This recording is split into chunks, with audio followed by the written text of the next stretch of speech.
Alice molis zeytinyağı. Zeytinyağlı yaprak sarma mı yapacağız?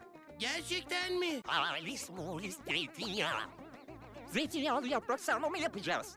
Gerçekten mi? Alice molis zeytinyağı.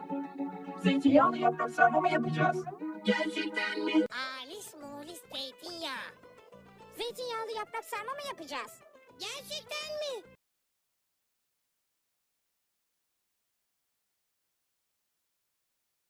Alice molis zeytinyağı. Zeytinyağlı yaprak sarma mı yapacağız? Gerçekten mi? Alice molis zeytinyağı. Zeytinyağlı yaprak sarma mı yapacağız? Gerçekten mi? Alice molis zeytinyağı. Zeytinyağlı yaprak sarma mı yapacağız? Gerçekten mi? Alice molis zeytinyağı. Zeytinyağlı yaprak sarma mı yapacağız? Gerçekten mi? Alice molis zeytinyağı. Zeytinyağlı yaprak sarma mı yapacağız? Gerçekten mi? Alice molis zeytinyağı.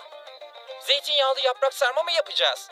Gerçekten mi? Alice molis zeytinyağı. Zeytinyağlı yaprak sarma mı yapacağız? Gerçekten mi? Alice molis zeytinyağı. Zeytinyağlı yaprak sarma mı yapacağız? Gerçekten mi?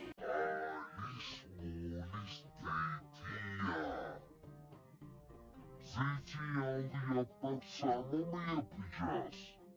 Gerçekten mi? Alice molis zeytinyağı.